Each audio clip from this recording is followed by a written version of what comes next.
So we were reintroduced to Kana, except she's now more grown up, and she's essentially on the other side of the spectrum of how she was when she was a child, you know, where she was a very spoiled child who thinks that essentially the world is her for the taking and that people should grovel under her feet, but now here she is groveling under other people's feet, you know? It's like she's kind of overcompensating the whole thing, and because of her rather undying optimism, because of the troubles that she has to go through as a child actor and learning that once you're not a child anymore, people relatively don't give a shit about you, especially in the entertainment, in the entertainment, I was gonna say the entertainment district, I'm just thinking of Demon Slayer. The entertainment industry.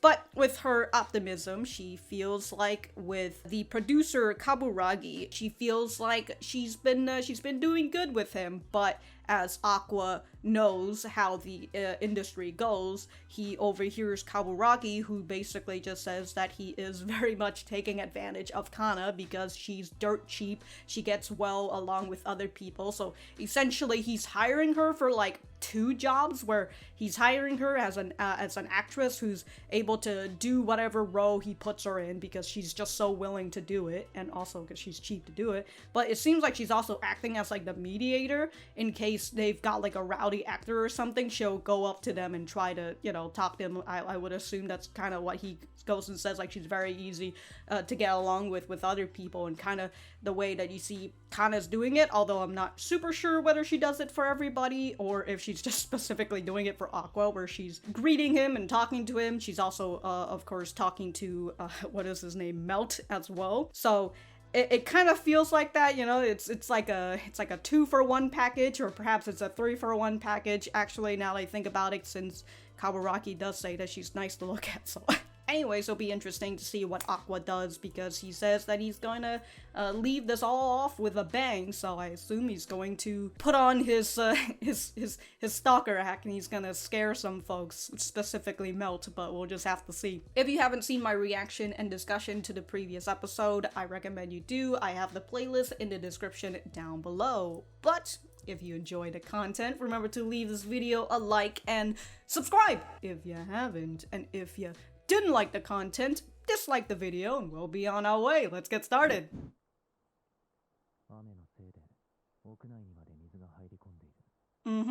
It plays up with the mood though, huh?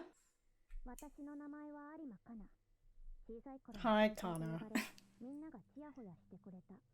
Now you're doing the opposite, huh? Her golden age. What the fuck? What? That was just a bad fucking shot. I mean, it's the internet, but...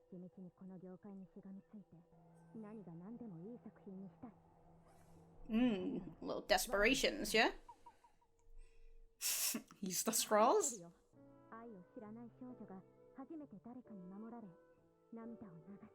Oh, for the girl who's able to...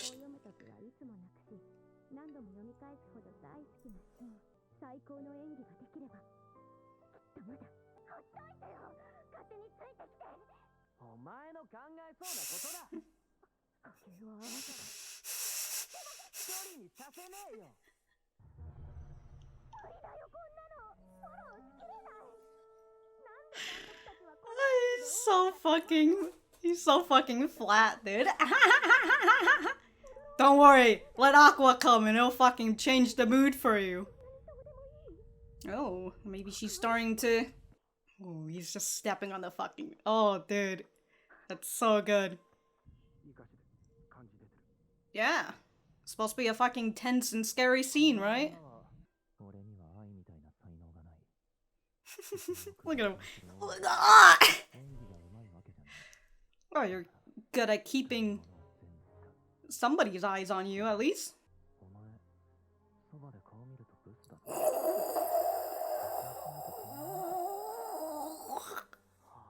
Really fucking egging him on! Oh, that's good!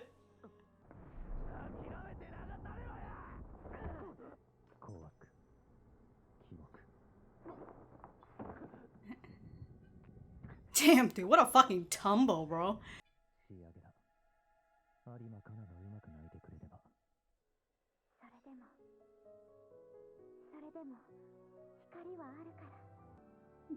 Damn, dude, she just turned on tear mode. Man's yeah, that's her specialty, that's right. Man was a little flabbergasted, huh?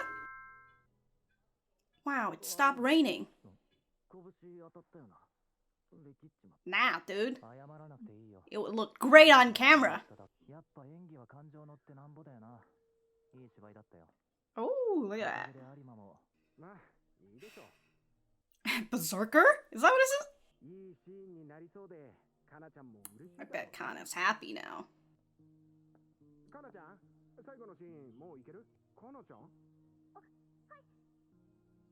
The face of a maiden. Oh. Oh. Oh. Oh. Damn. Is this the mangaka?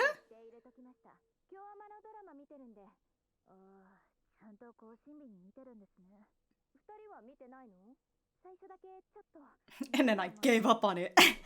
It's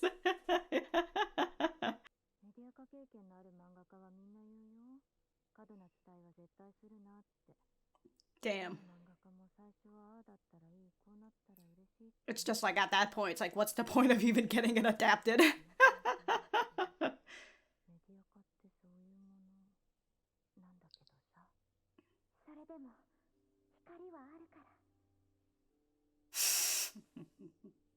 Oh. That's an understandable feeling. And of course, the ending episode explodes because it's fucking great. 5 stars for the final episode. Hell yeah, dude. It didn't go viral or become, but within certain smaller circles. Okay, yeah, for the more hardcore fans who stuck out through everything. Oh, she knows no sushi?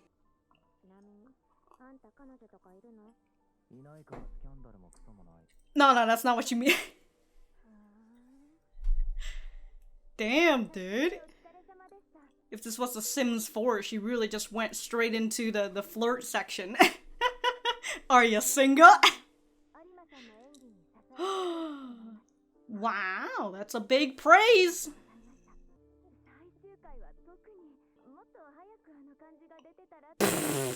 Yeah, I know, right? To give talents like yours an opportunity. He says after he's just like, oh? Okay, that's a relief. He's still an asshole, huh? Uh-oh. Oh, he is a looks first sort of man.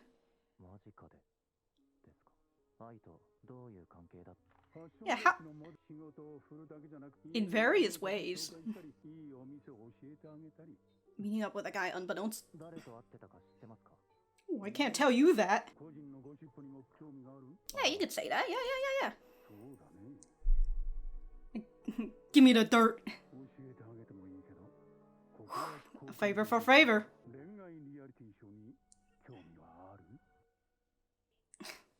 Oh, Kana's not gonna be happy about that.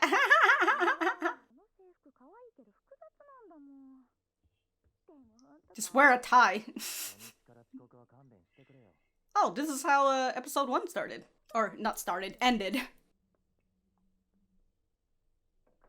little dangerous to have that picture right in front of your front door, don't you think?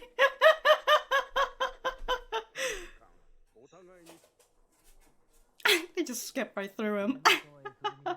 Hell yeah. Oh shit, here comes Kana.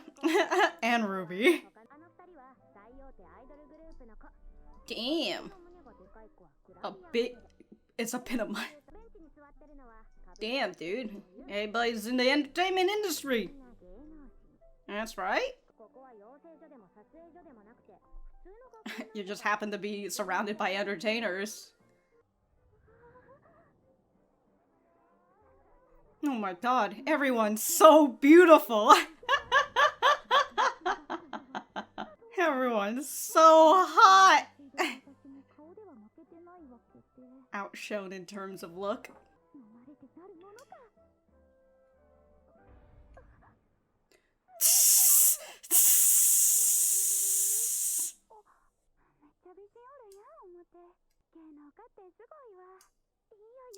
Why does her voice sound? You're amazing yourself, she says as she stares at her biddies. Kotobuki. She's just googling her immediately. Gotta know. Damn. It's a Kansai accent. Okay. That's why a vibe. Wow.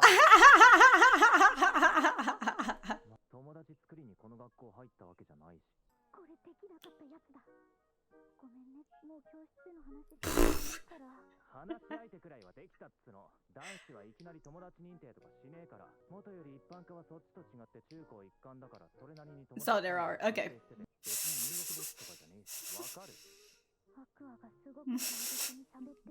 Don't worry, he has Kana at least. Please be friends with Aqua too.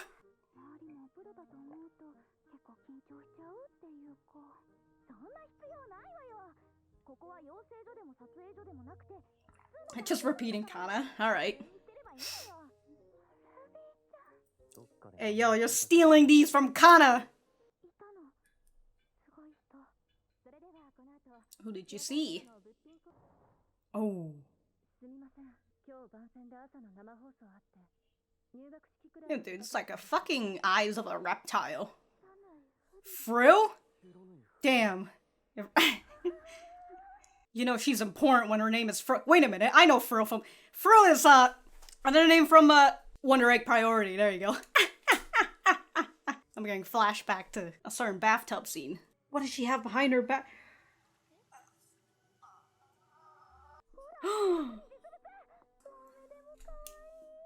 What does it sound like? Just bongo drums in the back. That's right. Oh, he's just gotta come up and talk to her.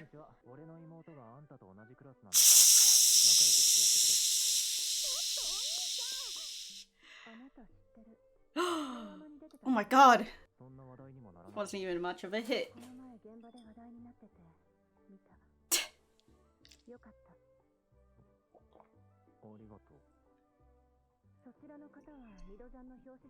Damn, dude, she's keeping up with all the peeps except for Ruby.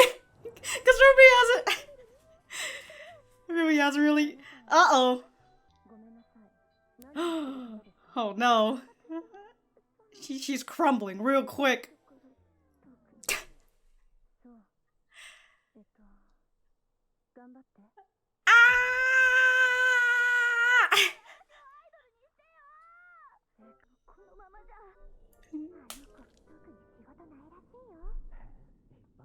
An average Jane. Damn. Damn, she's gonna get bullied. No. Trouble finding cute girls. Of course, of course.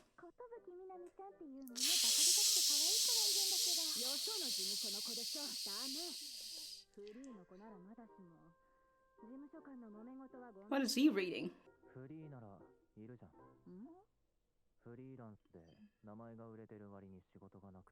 He's trying to get Kana. Oh. Hey, yo, Kana, you wanna become an idol? Hell yeah. I haven't thought of Wonder Egg priority in a long time. Alright. I got so many timestamps. What are all these timestamps for? I don't know. But alright, I'm gonna go write my notes and we will be right back to the center. Like a fucking used toy, dude. A used teddy bear that you don't want anymore. You're, I mean, essentially it's like a child actor. That's a good metaphor, you know? I mean, it's one that's, I would say it's used a lot in terms of like, you know, it's a used toy. You don't want used toys anymore. Instead, you want new toys, you know? New toys that's been newly made. So, I can't get over this fucking thing. It's such an internet thing to do, you know? Like, oh, here's a before photo of, like, her actually posing for the camera, you know, smiling directly at the camera. And then here's this after picture where somebody had taken this picture, either mid-frame, you know, it looks like someone taking a video footage mid-frame and then making her look as bad as possible. It's like, you could do that to one of my videos as well, where, like, if you just pause it at some point, I'll be making some weird fucking face. You know, and it's just so fucking hammy, dude. I did want to read this. Former genius again? Sad news again? So I think this is sort of the same one that we saw last time. So, you know, of the people under, I don't know, what is this, 4chan?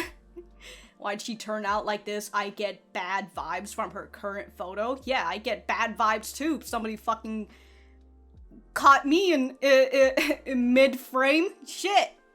Grade school. What is grade school? Grade school? Is that middle school? What? Because people call elementary primary school. What is grade school? I assume it's middle school from the way that she looks, right? Because, like, in elementary, I believe in Japan, kids don't really need to wear uniforms until they go into middle school. I do like the way that she describes this, and the way, like, the moment the camera set starts, you know, as she says, the thick, heavy air fills the set. Is that before or after anything? Ah, yeah, okay. So with this, the sound of the clapperboard booms, and the cameras begin to turn. The thick, heavy air fills the set. As if a full year has been compressed down, time feels wavy and intense as it passes. It is a long moment, which seems to question life itself. It's very nice, and consider that, the writer, you know, actually does write novels, I believe, consider with the short story that I still haven't read. Somebody just need to badger me on that one, or else I'll probably end up not reading it because I'll just continuously push it down somewhere. In terms of like the writing and the way that, you know, the words all connected to each other, it's very nice. It really eloquently describes the feeling of, like, all this time and effort that you've put into the rehearsal, into everything, into this whole acting gig, and then it all coming down to this point right here and now, you know, right in front of the camera. So I very much enjoy that. Anyways, I gotta go write notes instead of just talking about it. Episode 1, girl with a sad past. The transfer student is a mean hot guy. Oh no, a hot guy who's mean. Ba-dump. Doki doki. The sports day full of good-looking guys. Alright, who's writing these titles? School open day has a scent of danger? It's cheap and shallow. I'd like them to make a more fitting adaptation. Alright. It's boring. In particular, the acting is awful. The final episode is great. I wish the show had been like this sooner.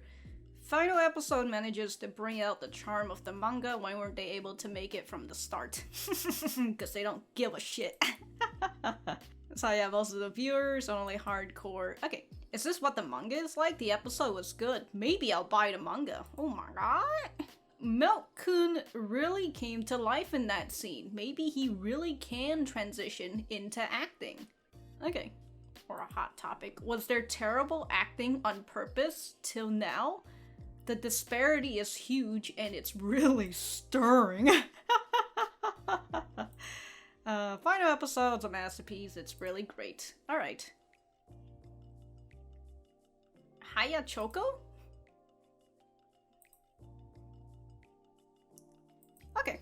Just wanted to correct myself on this part where Kana decided to ask if he was single. Technically, it's not the flirting box, it's the, or section, it's the romance section, right? She clicked on that, and then she clicked on ask if single. That was right in the queue.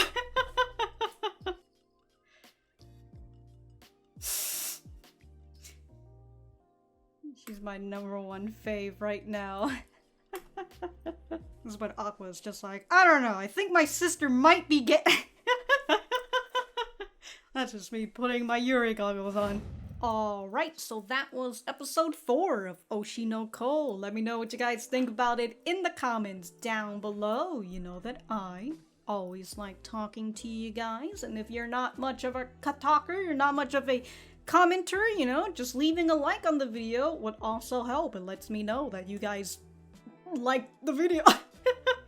For me, I thought that this was a pretty nice episode. We've basically ended the Kana segment, although it technically was like half of the episode, you know, so it was still, we were still on the Kana show, which is totally fine, but you know what, the way that they did it, they, of course, you know, they ended this whole spiel with Kana falling in love with him and all that, and I thought that was pretty nice. Anyways, going back to the beginning, which I kind of already mentioned with the way that her stuff is all those stuff that I was talking about, and we see Kana having her own little I don't know, her own little monologue and all that, right? And she basically goes over what she was telling to Aqua, you know, with her being this child actor, and then suddenly she was considered a wash up by the time she was in grade school. However, you know, she says that she clung to this industry, you know, until she was able to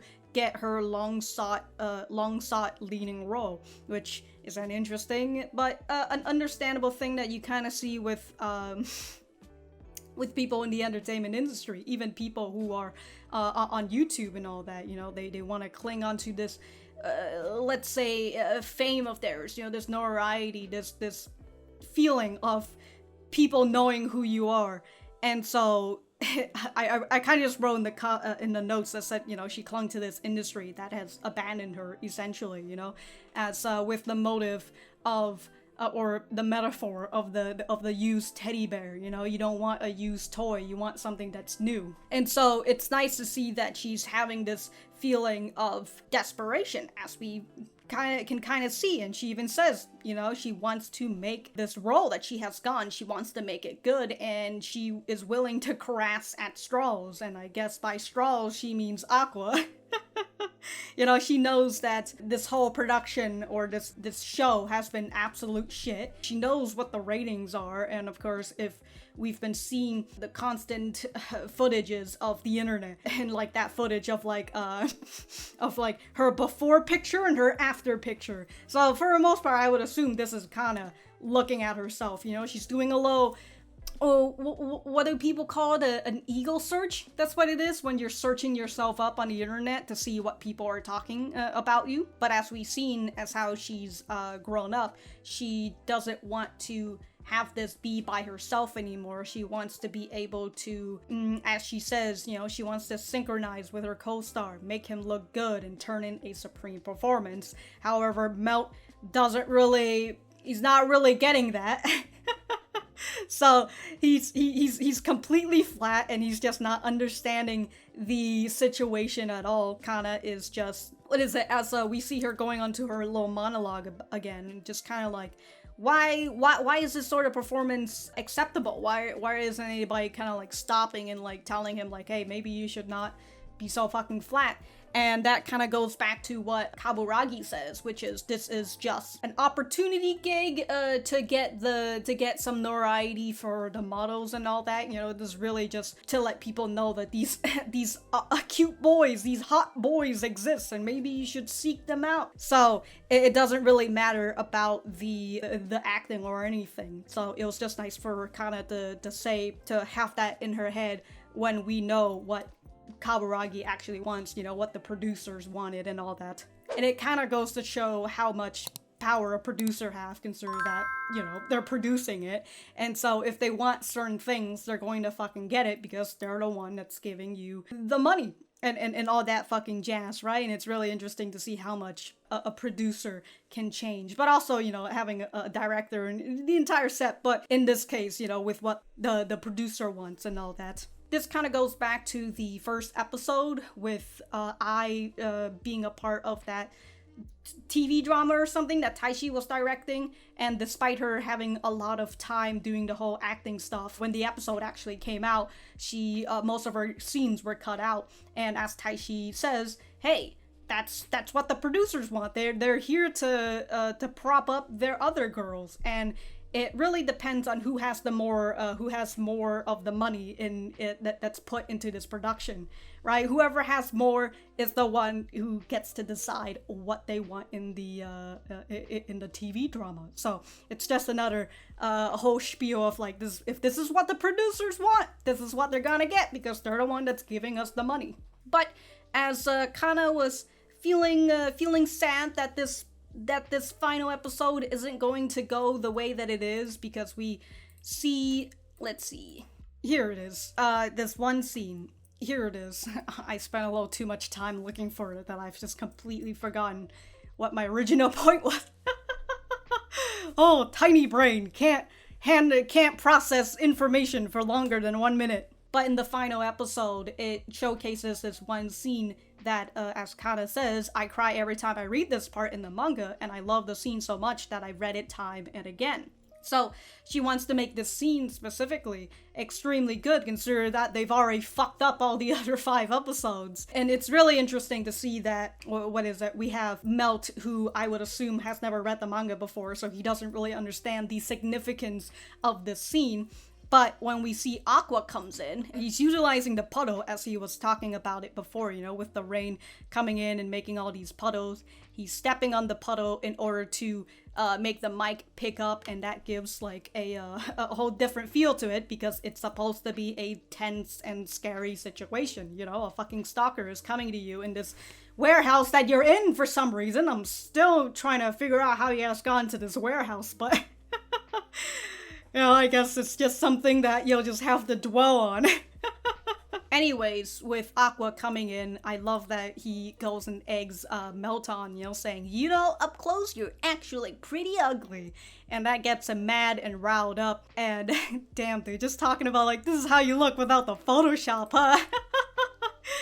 Get him a little mad. I like that despite him getting upset, right? He's still kind of just, well, actually, no, he's probably just saying that because... You know, anyways, but I like that in this case, even this after getting riled up, he's still willing to continue the scene. You know, he's still out here saying the lines, because here is Aqua, who's, despite him doing a little improvisation, right? He's still going along with what the storyline is. Is this the director, by the way? The guy with the long hair? I'm not really sure. You know, as she says, this is good. It's just like in the manga. And here is Aqua. Oh, okay, so I totally forgot my other mentions, which is, you know, here's Melt, who has never read the manga before, and Kana, who understands the scene and she loves the scene. But here we have Aqua as well, who we know that he has read the manga as well. He has the collection in his room and everything. So he is on the same level of understanding as Kana, and that's why he's able to lay out all these scenes. And as he goes and says, directional intent, composition, tempo, there's meaning behind all of it. I've long excelled at questions that ask me to think about the author's feelings and all that yada yada. You know, he's like, I've set the stage for you. I'm a little bit everywhere in this scene, but there's this part with Aqua when he's having his little monologue. I don't have talent the way I did. I don't have an aura that keeps viewers' eyes glued to me. It's not like I'm good at acting. Man's still out here saying he's not good at acting, but whatever. Which is why I'll use all the tools at my disposal. Props, the cameras, the lighting, the actors. Even if it takes leveraging them all, I'm gonna be like I. Which is an interesting difference in the way that he felt when he talked to Taishi, and how, you know, he's just like, I'll never be like I can't be like her. And he kind of goes and says like that too, I don't have the talent that I has. However, as what Taishi says, you've got all this knowledge, you've got all this background knowledge of the backstage knowledge that I never had. And so I like that Aqua has taken that to mind with what he says here. You know, I don't have the talent that she has, but I'm gonna utilize all the tools that I've got in order to become like I. So it's interesting that he's now kind of just like, well, I'll never be like her, or to now where he says, well, I don't have her talent, but I'm gonna use everything at my disposal in order to become like her. So it's very nice, very nice. Anyways, with Aqua setting up the scene and everything, God, he did such a great tumble. Look at this man, like he you know, he deliberately got punched. And look at this. He could be his own stuntman. Damn, look at that tumble. Goddamn. But yeah, he's out here setting up the scene, and then here we have Kana, who is doing what she's good at. And here she goes, with her tears and everything, and I love that it shows the manga panel. Your life is pitch black, but even so, there's life. There's light. And I love that this man's just over here like, before he remembers. So yeah, that's right, that's her specialty. That's why she's remembered before. That scene, very nice, very good. And of course, with the, with the rain, it was all raining and heavy. But now after this scene, the rain stopped. It's still a little cloudy, but the rain stopped. And so, we're not sad anymore. The rains told us we're not crying anymore. We're done crying. I like that, this one with Melt, though, I literally just wrote in my note that just says, Melt actually has remorse? Whoa! Because we didn't really get a good first impression with him in the previous episode. So it's nice to have the showcase of like, yeah, he might be a little stuck up, but he's not an asshole about it, right? He's not like a straight up asshole. He's just a little stuck up. And I like that he... that this is him apologizing for like, hey, my punch connected, right? I ended up swinging too hard, I apologize for that. I assume he kind of figures out that Aqua is just egging him on to get his emotion riled up, which is what I really like. I don't know where I was gonna connect that sentence, but I like that Aqua goes and he says like, hey, I did that on purpose. I got in front of your punch on purpose. And he says, sure enough, acting's all about leaning into your emotions. You turn in a good performance. And thanks to that, Arima's able to pull out all the stuff, and then you just see Kana in the back. So I really like that, he's just giving Mel a nice little compliment, like, hey, you did fucking good, like, good job for you. Maybe you do have some acting chops, who knows? As one of those internet comments said, did you see Melt's performance? He might be good at transitioning into an actor.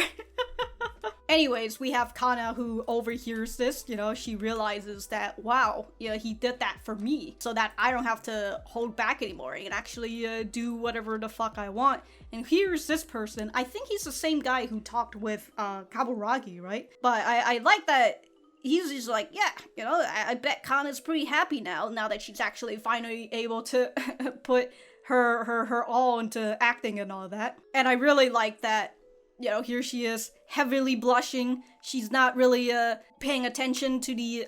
is that the director? I don't know, whatever. But of course, here we have, he's literally standing right in her eye line. Is that where also the camera is? Hold on. Yeah, it is. He's literally standing right next to the camera. As we see what this is supposed to be, the face of the maiden who's fallen in love with the protagonist. And well, you know what? Aqua is the protagonist, so they're fucking right. And so here she is, literally just looking at the camera, but also Aqua is right there, so here's the face of a maiden who's fallen in love. It's very nice. I very much enjoy the ending to this whole fucking scene. And so afterwards, we've got the mangaka, who's just out here sleeping on the fucking floor. Jesus Christ. What a fucking studio, by the way. She's got like, how is she on Twitter? I just realized. But she's got like four screens, and then the one, I don't know, what is this, the Wapcom, whatever. I think a lot of people like to use those, but this is where they get on their either Psy or Photoshop. But we see the mangaka watching the TV drama, despite it, despite it sucking. And of course, her two assistant is just like, yeah, I kind of dropped it after like the first 2 episodes because it really fucking sucked. Here's the mangaka who's still just sticking out to it despite her being massively disappointed when she went to the first episode's production. As one of her assistants said, I mean, you ran yourself ragged drawing that manga, so for them to wing it and make a mockery of a TV drama, watching it is just too frustrating for me. It's a very understandable. She goes and she says, I knew it'd be like that from the start. They're adapting a manga that's already finished with no hope for further growth. I'm just thankful that there's a version of the story with movement. Is that what this is? Yeah, a version of the story with movement. I'm not in any position to complain. And then she's talking about all the other mangakas who've had their work adapted to say, yeah, just don't have a high expectation on it. You're gonna be extremely disappointed by the end. And she's just like, despite them saying that with their smile, they're all dead on the inside. So she says that's just how it goes with the adaptation of other mangas. God, the way that her eyes is, yeah, the way that they're just zooming in her eyes and just, I don't know, it just looks like glass to me. The way that they, I don't know. It's kind of, okay. I'm gonna stop looking at it. And I just like that they're saying that's just how adaptation goes. And then here we have with this scene, even so, there is light yet. You know, there's always a light at the end of the tunnel, and I like that. Here's the mangaka crying at this work, and she says, I'm glad that my work got a TV drama adaptation. Despite it sucking, you know, I'm still glad that this has happened, you know, that this is a thing. And despite it sludging for like the past 5 episodes, at the very least, you know, this one important scene that I assume a lot of fans love, and perhaps even the mangaka loves, as we can kind of see here, that, hey, despite all that horrible shit that's happened in the previous 5 episodes, at least this one scene is perfect. And so it kind of feels like maybe it was good after all, you know, she was glad. And then speaking of the drama, I like that with the narration from Aqua and how it talked about like, hey, even though the final episode got like just a small buzz, it was only with a small group because essentially most people have already given up on watching the episodes. But with the people who stuck around and actually finally got to the final episode, this is when people were giving praises, just like what I said before with, you know, someone typing in and saying, wow, I can't believe Bro's actually pretty good in his performance. It's very nice. I like that rather real outcome of it, that like, hey, there was a little bit of buzz, some people know about it and all that, but it didn't go viral or anything because it still had this horrible beginning. And with the mangaka coming to greet Kana and her saying, "Hey, you know, you're one of the you were keeping the show together." Whatever she says, it was your performance that carried the show, right? And then of course the whole thing of, oh man, I wish it carried like that throughout the entire fucking episodes. But hey, you know, you were fucking great. And of course, she's got a little tears and all that. It's a huge success for Kana, which I would assume also enhances her opinion on Aqua even more. But yeah, it's a huge success, as we saw her talked about before, and how she saw the mangaka's extremely disappointed face, dejected face, whatever it was. And she's been wanting to actually give a good performance for this show, so she would to give something that the mangaka would be proud of. And of course, as we know, she's also a fan of this manga as well, considering that she had reread that specific scene over and over. But yeah, here we have Kana just straight up asking, you know, you've got a girlfriend or anything? You single? And here's Aqua, who just doesn't understand what she was going for. You know, he's just like, nope, no scandals or any dirt on me. Good luck, Kana. You can't put that shit on me, girl.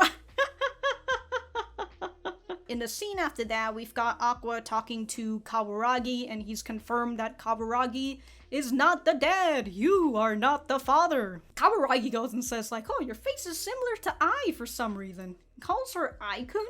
Okay. Yeah, he goes and he says that, and also consider that he's also working in Strawberry Productions as well, which is what I was in. You know, he says, I often saw her up close, you know, like, for modeling and all that. Although I really like that Aqua's just like, up close? What do you mean up close?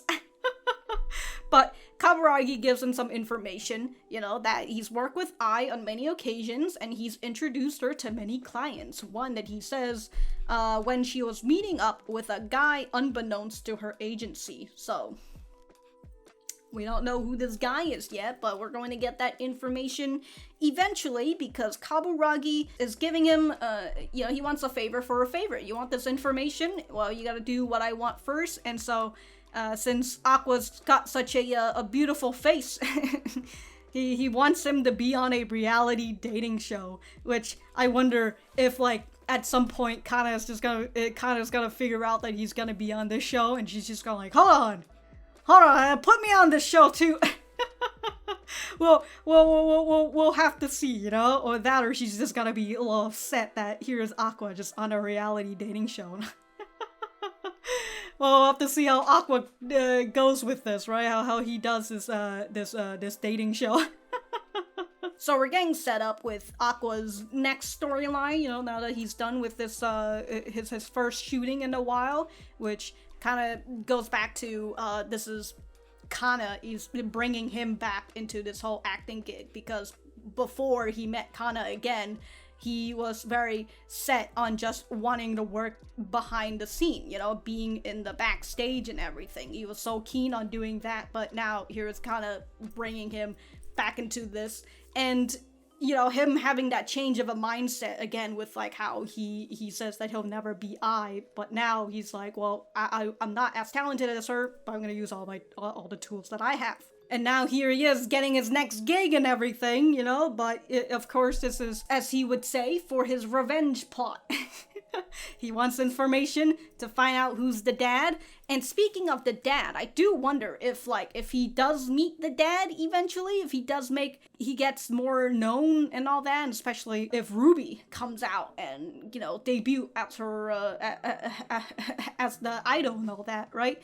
I would wonder if the dad would figure it out, because everybody, minus, you know, the two people in Strawberry Productions, Miyako and the other guy, Ichigo, there you go. I do wonder if he would recognize them, because, I mean, if he's a natural blonde, and Ai is not a natural blonde, you know, he would kind of figure that, oh wait, are these the kids? Especially if he finds out that they're siblings and they're twins. You know, he has at least information that Ai has two kids, right? So if we see him, yeah, it's just kind of like, would he make a reaction, some sort of reaction, before, unless we don't see that before he comes and greet Aqua or whatever. You know, I do wonder if that's the case, because, again, people don't know that Ai had kids, but he does. He knows that they have kids, and maybe, I don't know if I would actually send pictures of them or not, but we'll just have to figure that out once we get to see the dad in, like,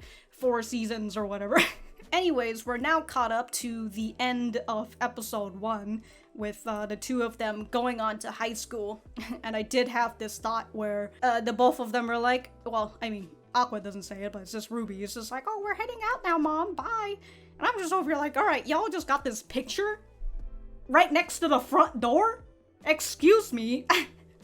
A little dangerous, don't you think? What if you just invite your friends over and you forgot that that picture is there? And they just come over and they're just like, huh, this person kind of looks like, is that your mom? She looks familiar.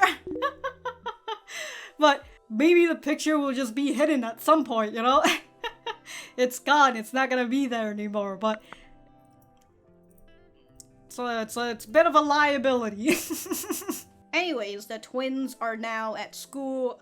Kana's out here introducing them to the school and telling them that everyone here, especially, I mean, if they're in the, what is it, the art branch or whatever, you know, everybody there is an entertainer. Makes Ruby a little nervous, but Kana, being the reliable senpai, I suppose, says that there's nothing to worry about. So after being with Aqua for a bit, you know, we're going to actually get a little bit of Ruby's storyline and her making friends with her first friend in high school, which is the biddies, I guess. Here's I love that she's the one who says sorry for staring. Yeah, dude, Ruby should be sorry for staring too, Jesus. Yeah, here we have her, who apparently is, her Kansai accent is fake, as she says, it's just the vibe. I guess, you know, sometimes I also like to do a really bad and drawn southern accent, sometimes only for fun. Anyways. Yeah, we're introduced to Minami, who really gives me vibes of, like, another character from Love is War. I can't remember her name for some reason. But she is a pinup model, and as Ruby goes and says, wow, you've got a G cup, amazing. Wow, biddies. Anyways, she's made friends, and she goes and dunk on her brother by saying that, wow, you didn't make friends? Tisk tisk. And I love that Aqua is just over here like, hey man, it's not that I don't have any friends, it's just that this is an integrated middle and high school and all that, you know, people have already got their friend groups and whatever, and us guys, we're not really gonna become friends immediately, unlike you girls. But with this whole scene, we're getting introduced to another character. So here's our new character. Her name is Frill. She's got eyes of a fucking reptile. she is a lizard person. Oh my god. But as Ruby says, she is her #1 favorite person. Frill is a star in the industry, and she's multi-talented. She can act, dance, and sing. Whoa. I mean, Ruby's only got 2 of those covered. She can act and dance. She just can't sing, but you know, if she takes enough singing lessons, maybe she'll be able to sing, and she'll also be a multi-talented person. It's just that Ruby's just hasn't had time to grow as much, because as we saw in episode 2, Aqua's literally been out here holding her back throughout this entire thing, and so we can see how much of that holding back is affecting her, right? With Frill coming on over, well, not Frill coming on over, but Aqua coming on over to her, you know, acting like the super cool guy, you know, like, I don't care if you're a superstar or whatever, I don't care, I'm just gonna introduce myself to you. I'm a cool guy.